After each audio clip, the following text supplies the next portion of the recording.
안녕하십니까. 현대투자연구소 성주입니다. 시장은 어느 정도 안정세를 보이고 있고 종목별로도 연초 대비해서 비교적 활발한 모습인데요. 자, 그런데 지수 자체는 사실 그 글로벌 주요 증시 대비해서 탄력이 상당히 떨어지는 그런 분위기입니다. 결국 시가총액 부동의 1위죠. 삼성전자 주가가 침체이기 때문으로 보여지는데 잠시 후에 이제 원달러 환율을 살펴보도록 하겠지만 일단 그 4월 이후서부터는 외국인 순매수 전환 가능성이 상당히 높아 보이고요. 자, 아울러서 지금 삼성전자 주가도 회복 가능성이 상당히 높지 않을까 생각됩니다. 그 삼성전자가 오르게 되면 하이닉스도 같이 이제 그 동행해서 움직이고 또 삼성전자라든가 그 하이닉스하고 이제 동행하는 그런 이제 IT 섹터 관련주들은 우리가 계속해서 매수 관점으로 접근해 볼 필요가 있지 않나 생각이 되고 있습니다. 지금 삼성전자 같은 경우는 사실 그 연초서부터 현재까지 각종 악재에 시달렸습니다. 대표적인 게 이제 GOS 사태라고 그러죠. 스마트폰 반려를 이제 낮추기 위해서 고의로 이제 성능을 저하했다는 문제인데, 이거는 이제 사실 그 도덕적인 문제하고 기술적인 문제가 겹쳐지면서 상당히 또 그 삼성전자 주가에도 치명적인 그런 부분을 또 보여줬고요. 파운드리 수율 문제도 이것도 굉장히 커다란 악재입니다. 사실 그 퀄컴, 우리가 이제 그 퀄컴하고 삼성전자는 굉장히 밀접한 관계인데 그 수율 문제로 인해서 잘못하면 이제 그 TSMC의 고객사를 또 뺏길 수도 있겠고, 자, 삼성제 웰스토리 문제도 크죠. 최근에 오늘도 이제 기사가 계속 나오는 것 같은데요. 자, 그리고 이제 그 노조 문제도 주가 하락의 상당부 또 이제 일조를 하지 않았나 그런 생각이 드는데, 여하튼 그렇기 때문에 주가가 이제 많이 빠졌습니다. 시장은 이제 상당부 회복을 하고 있는데 삼성전자는 계속해서 7만 원 정도 전후에서 바닥권에서 등락을 거듭하는 그런 모습인데, 자, 앞서 이제 얘기한 바와 같이 4월 이후부터 오늘이 이제 3월 31일이니까 일단 내일 혹은 이제 다음 주부터는 외국인 순매수 환경이 상당히 좋지 않을까 생각됩니다. 코스피 기준으로 본다면 1차적으로 한 2,900포인트까지 저희가 이제 단기 목표치를 예상을 했는데, 삼성전자 주가로 환산하게 되면 대략적으로 한 8만 원대까지도 충분히 가능하지 않을까 생각을 해보고 있습니다. 자, 삼성전자 또 그 매니아 분들이 굉장히 많죠. 지금 이제 오늘도 7만 원이 살짝 깨졌다, 7만 원 돌려놨다, 이렇게 왔다 갔다 하는 그런 모습인데, 7만 원 미만이라면 우리가 편하게 악재 속이지만 이제 편하게 우리가 주식을 좀 분할 매수해야 될 그런 시점이 아닌가 생각이 되고 있습니다.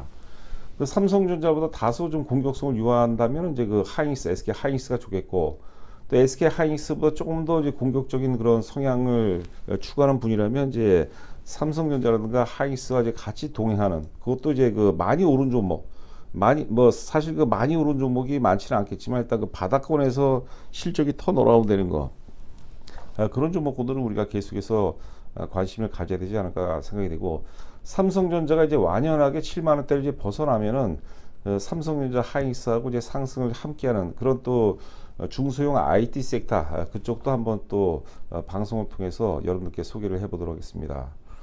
자, 지금 원달러 환율이죠. 원달러 환율.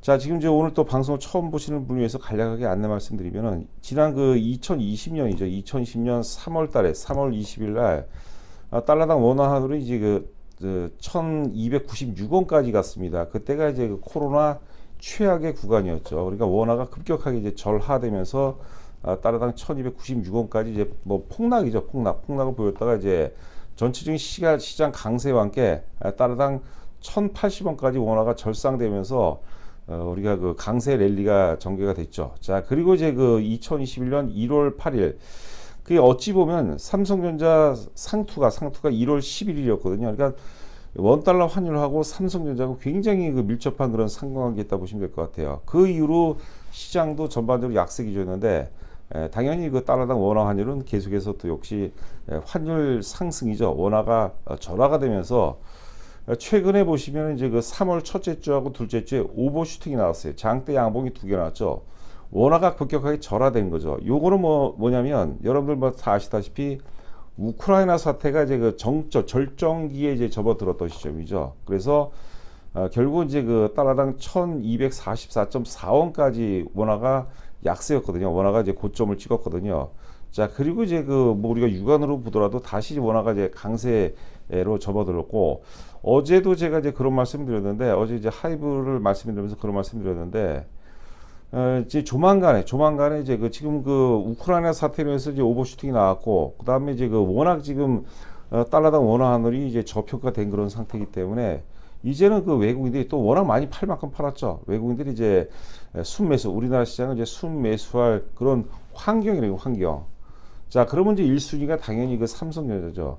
외국인들이 삼성전자를 이제 매도하는 것은 삼성전자를 매도하는 게 아닙니다, 여러분들. 한국을 매도하는 거죠. 반대로 또 외국인들이 삼성전자를 사는 것은 그 한국을 바잉 코리아가 되는 거죠. 그런 식으로 우리가 접근해 볼 필요가 있다. 사실 그 삼성전자 세계 뭐 사실 뭐 절대적인 어떤 반도체 기업이죠. 그런데 PBR 기준으로 뭐 퍼라는 것은 사실 그 이익에 의해서 왔다 갔다 하지만 PBR 주당 순자산 비율이 되겠죠. PBR이 2배가 안 된다는 것은 제가 보기에는 너무 과도하게 저평가된 그런 상태가 아닌가 생각됩니다. 미국의 마이크론 테크놀로지가 사실 그 디램 분야의 마켓 시어가 3위거든요. 1위하고 3위는 여러분들 그 차원이 틀린 거죠. 3위 업체 같은 경우는 불황이 오게 되면 망할 가능성도 굉장히 높아요. 2등 하이닉스 같은 경우도 사실 불황이 오게 되면 굉장히 경영이 힘들어지죠. 1등은 오히려 저 독과점이 더 가속화 되는 거고. 그런데 마이크론 테크놀로지가 삼성전자보다 PBR이라든가 퍼가 높다는 것은 사실 그 말도 안 된다고 봐야 될 것 같아요. 자, 지금 이제 보시려 하면은 이제 그 삼성전자 주봉 차트가 되겠는데 2020년 10월서부터 현재까지 주봉 차트입니다. 지금 이제 위에 주봉 차트하고 아래가 보시면은 외국인 지분율이에요. 외국인 지분율. 2020년 10월 같은 경우 외국인 지분이 최고 지금 56.5%였는데 자, 여하튼간에 뭐 고점 이후서부터 계속해서 외국인 순매도와 함께 51.1%까지 떨어졌죠. 작년 이제 그 11월 정도, 11월, 12월 정도 생각하시면 될 것 같아요. 51%대였죠. 자, 그러다가 이제 그 연말 이후에 12월 들어서면서 외국인들 순매수와 함께 대략적으로 한 1%대 정도, 52.2%까지, 50.2%까지 외국인들이 지분 확대를 보이다가 그 다음에 이제 최근에 이제 그 최저점이 51%대, 다시 51.7% 정도, 7% 정도까지 외국인들이 이제 기조적으로 이제 매도를 한 거죠. 그게 이제 그 외환시장과 상관관계가 굉장히 높다고 보시면 될 것 같아요. 근데 이제 뭐 반복적으로 말씀드리지만 앞서 우리가 원달러 환율을 봤겠지만은 이제는 원화가 더 이제 절하될 가능성이 낮고 원화가 이제 절상 가능성이 높죠. 거기다 사실 기조적으로 긴 흐름으로 본다면 지금 사실 그 코로나 사태 전에 이미 그 미국은 이제 달러를 워낙 많이 공급했습니다. 그리고 이제 코로나 사태가 터지고 난 다음에 뭐 폭발적으로 유동성을 더 공급했죠. 달러를 이제 많이 찍어냈다는 거죠. 우리 그 환율이라는 것은 돈이라는 것은 공급한 것만큼 찍어낸 것만큼 사실 구매력이 떨어지죠. 그걸 우리가 이제 인플레이션이라는 거죠. 그래서 사실 올해 같은 경우는 계속해서 인플레이션 어떤 그 악재에 시달릴 수밖에 없겠는데 그렇기 때문에 달러는 사실 그 달러와 가치는 본질적으로 떨어질 수밖에 없어요. 그리고 우리 그 원화는 어떻습니까? 지금 뭐 계속해서 지금 코로나 한 2년 반 정도인데도 불구하고 계속해서 경상 흑자가 이어지고 있죠. 국가적 위상도 지금 계속 높아지고 있는데 높아지고 있는데도 불구하고 지금 사실 그 지금 물론 이제 대외적인 이제 불확실성이 크기 때문에 원화가 좀 약세를 보이겠지만 이게 이제 시장이 안정세를 보이면 다시 이제 원화가 강세. 원화 강세 근거는 외국인들이 살 가능성, 뭐 살 수밖에 없다라는 그런 표현보다는 외국인들이 이제 그 달러보다는 원화를 이제 선호할 가능성이 상당히 높다 이렇게 보시면 될 것 같아요. 자, 우리가 그 앞서 원달러 그 주봉 차트를 봤는데 3월 첫째 주, 둘째 주 오버슈팅을 잘 보시기 바랍니다. 그게 이제 외국인 주식시장으로 보면 외국인 매도의 절정이라고 보시면 될 것 같아요.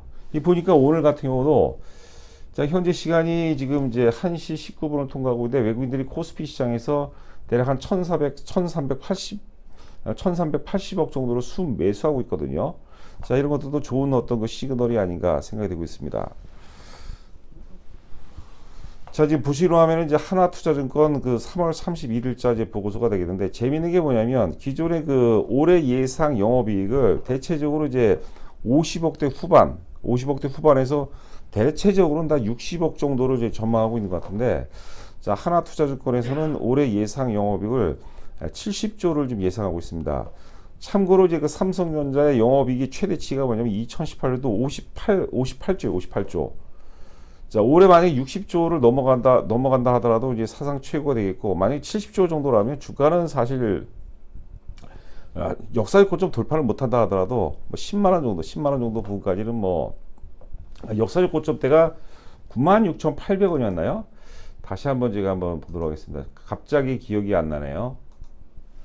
96,800원 맞습니다. 최고점이는데 만약에 70조로 하면은 사실 그 앞 역사의 고점은 이제 살짝이라 돌파해서 10만 원 정도는 뭐 회복하지 않을까 생각이 되고 있습니다. 자, 하여튼 그 보고서 제목이 힘들었던 1분기는 뒤로 하고 1분기는 앞서 얘기해서 다양한 악재들이 지배를 했거든요. 그 사실 그 주가가 하락할 때는 물론 이제 그 간혹가다 이제 호재에 의해서 빠지는 경우도 있어요. 그런 이제 그 사실 수급 문제라고 볼 수 있을 텐데 악재에 의해서 빠지고 호재에 의해서 올라가는데 악재의 끝점이죠. 악재가 나올 만큼 다 나온 거예요. 그러니까 또 한편으로 본다면 그만큼 매도세 상당부 이탈이 됐다고 보는데 저는 70만 원, 7만 원 미만, 7만 원 미만이라면 이제 악재 상당 부분이 다 반영이 된 시점이라고 생각하고 그 다음에 이제 2분기서부터는 수급도 이제 그 좋아질 가능성이 높다고 보는 거죠. 그래서 보고서 제목이 힘들었던 1분기를 뒤로 하고 뭐 2분기부터는 뭐 나아질 것이다. 뭐 그런 내용이 되겠죠. 자, 1분기 실적은 이제 기대치를 이제 충족할 가능성이 높다고 보는 거죠. 지금 이제 영업이익이 13조 한 3천억 정도를 전망한다고 보는데 글로벌 매크로 환경이 이제 불확실성이 확대가 되고 있고 공급망 이슈도 있고 수요 감소 이유도 있고 이런 복합적인 그 악재에도 불구하고 한 13조 3천억 정도라면은 뭐 나름대로 선방을 했다고 봐야 될 것 같아요. 메모리 비크로스라는 게 이제 생산량 증가율이 되겠죠. 메모리 비크로스가 이제 기대치를 소폭 하했고, 자 대신에 지금 평균 판매 가격하고 환율이 뭐 양호하죠. 아무래도 원화가 이제 절하기 때문에 그런 것들이 상당히 이제 그 보강이 되면서 실제 그 실적 자체가 이제 어느 정도 선본했다 보시면 될 것 같고 MX 부분이 무선사업부가 이름이 바뀌었다고 보시면 될 것 같아요. AP국 부족으로 인해서 갤럭시 22 판매량이 예상치를 하회했음에도 불구하고 영업이익이 4조. 여하튼간에 올해 들어서 이제 그 스마트폰 분야가 좀 나름대로 굉장히 또 선방을 했습니다. 그리고 디스플레이 부분은 또 계속해서 강세를 유지하고. 그 다음에 이제 그 가전 부분은 아무래도 이제 물류비 상승이라든가 원자재 가격이 많이 올랐기 때문에 좀 부진했다 이렇게 보시면 될 것 같고 2분기는 이제 2분기 핵심은 메모리 중에서도 이제 그 낸드 플래시입니다. 낸드 플래시. 지금 낸드 플래시가 그 최근에 기사들이 많이 나왔어요. 그 미국 워스턴 디지털하고 일본 키오시아하고 함께 운영하는 그 공장이 일본 공장이 있습니다. 그 두 군데에서 원자재 오염이 발생했어요. 그러니까 가격은 오를 수밖에 없어요. 일단 이제 보고서를 보게 되면 3분기까지 이제 메모리 가격도 무난하게 상승하고 낸드가 특히 이제 그 강세를 주도한다고 그러는데 3분기는 또 그때 가서 고민해 보도록 하겠고 제가 이제 그 오프닝 초반에 삼성전자 1차 목표가를 8만 원 정도로 제시했는데 일단 8만 원 정도는 무난하게 상승할 가능성이 높다 보시면 되고 제가 또 코스피 지수를 이제 2,900포인트를 제시했거든요. 2,900포인트 제시했는데 2,900포인트는 물론 1차 목표치입니다. 그거 상회할 수도 있는데 2,900포인트 정도는 지금 분위기로 봐서는 무난할 가능성이 높지 않을까 생각됩니다. 2분기 영업이익이 15조 7천억 정도, 3분기 영업이익이 21조 정도 보고 있습니다. 자, 그 다음에 이제 그 목표 주가를 11만 원을 제시를 했고, 영업이익을 보시면 이제 2020년 35조 9천억, 36조 정도, 그 다음에 21년 같은 경우 이제 작년이죠. 51조 6천억 찍었죠, 작년에. 올해 예상 영업이익을 대체적으로 다 대동소이에요. 50조대 후반에서 대체적으로 60조대가 제일 많은 거예요. 60조대 초반이 많은 것 같은데, 만약에 60조를 돌파하더라도 의미가 있죠. 사상 최고치의 그 영업이익이라고 봐야 되는데, 하나투자증권에서는 70조 정도를 제시했습니다. 반도체 가격은 워낙 밀접하죠. 물론 이제 그 성장성 차원이라면 이제 사실 파운드리가 상당히 키를 쥐고 있는데 지금 파운드리는 올해까지도 뭐 커다란 어떤 그 뭐라고 할까요? 크게 뭐 파운드리가 이슈화될 가능성이 낮겠고 일단 그 반도체 부분 쪽에서는 상당히 선방할 가능성이 높지 않을까. 전반적으로 글로벌 어떤 그 환경 자체가 반도체를 계속해서 뭐 요구하고 있다고 이제 받았기 때문에 업황은 뭐 계속해서 우상향으로 전개될 가능성이 높지 않을까 생각됩니다. PBR을 보시면 펄을 볼까요? 2020년도 이제 영업이익이 이제 36조 정도에서 퍼가 20배. 그 다음에 작년이죠. 2021년도 12.3배. 올해 예상이 8.4배인데, 그건 이제 70조를 달성했을 때고, 작년 기준으로 봐서는 PBR이 1.8배는 1.8배. 이건 사실 말이 안 되죠. 자, 일봉 차트 보시겠습니다. 지난 그 2021년 1월 11일 날 최고점이었어요. 저희 그 당사에서는 그때 상담은 매도를 했죠. 그때 워낙 거래가 사실 그 회원분들한테도 거래량이 터지면 매도한다고 미리 사전에 말씀드렸어요. 삼성전자뿐만이 아니라 그때는 이제 그 전기차 섹터도 그렇고 현대차도 그렇고 저희가 매도를 한 것은 뭐 상당히 잘했다고 이제 봐야 되는데 그 사실 주가가 이제 많이 오르다가 그 실제로 그 시절로 돌아가잖아요. 2021년도 1월 10일로 돌아가면 매도하기가 쉽지가 않아요. 그래서 사실 그 회원 가입하신 분들도 매수가 물론 중요합니다. 매수가 저는 이제 매도보다 상당히 더 중요하다 보는데 매도를 또 잘해야 되겠죠. 물론 그 성공 투자라는 게 매수와 매도 인과관계죠.